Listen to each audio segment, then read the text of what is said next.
Welcome back to the fifth and last video in the SafeList Survival Guide series. In this video I'm going to cover how to find the list worth using. I'm going to head back to the Traffic Hoopla Top 20 list. You've seen this before and there's a link for it in your report. And as I said, I recommend you start by using the top 20 safe list here, because they are proven performers and you will get results for them if you follow the tips I've written in the report. But there's also a link here to get a Traffic Hoopla membership, and click join free here, understand and agree, and create your account. And it's free to join. And this is my Traffic Hoopla back office. And what Traffic Hoopla is, it's a downline builder for safe lists and traffic exchanges. But using that is optional because you don't really need to build safe list downlines to earn credits. You can, but it's not necessary. If you follow my methods, you'll have enough credits from your clicking, and you can also buy credits at low prices. But what I want to show you is the testing reports. If you upgrade your Traffic Hoopla membership, you'll have access to the weekly testing reports, and I highly recommend upgrading and getting those reports. I'll just log in and show you why.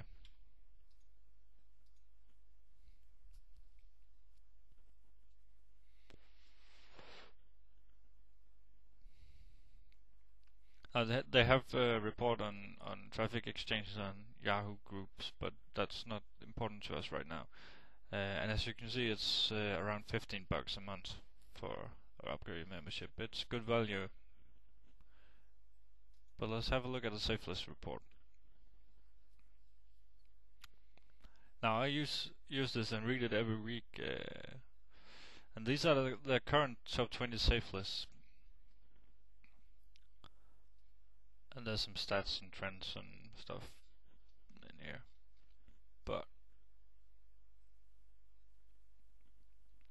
here you can see all the safe lists that Test Hoopla or Traffic Hoopla are currently testing. And this is a good place to find good safe lists, because just because it's not in the top 20 doesn't mean it's not good.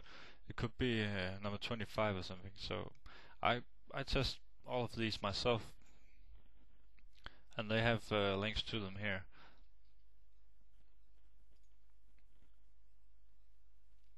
And you get more stats in here, some advanced tools, and this is this is a raw stats. You can see how many clicks they get from the different safe lists, the unique percentage of the clicks, all kinds of useful stats. As I said, this is a very helpful tool when you start using safe lists a lot, like I do. You can really get good results by applying what you learn from reading this report every week.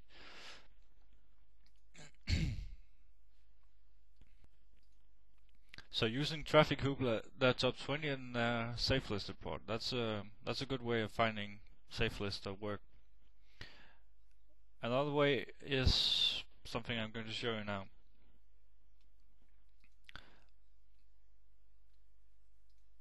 Most good safe lists are credit-based safe lists, and credit-based safe lists where you set the credit link. And most of these lists run on the same script. It's called the ProX script. And if I open some more of them here, I have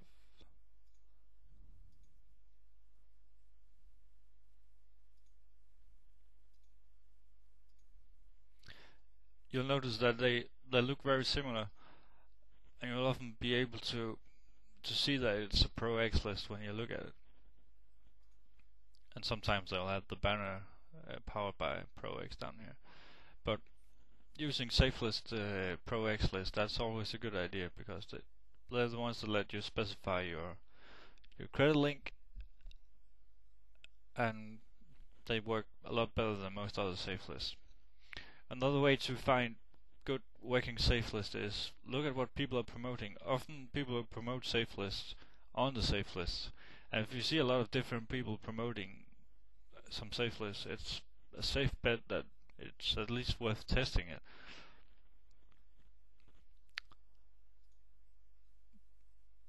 Yeah, finding lists worth using, it can be very individual, so a key point is to always use your ad tracking and keep a look at your stats and see if you don't get any clicks from a safe list. No matter what you do, it doesn't really matter if someone else thinks it's great. Just stop using it and try something else. Trust your own tracking stats. That's pretty much the key. But as I said, I highly recommend Traffic Hoopla, and I recommend upgrading so you get the testing reports, and you'll find the link for the Traffic Hoopla Top 20 in your report. So that's it for this video and for all the videos. Thank you for listening.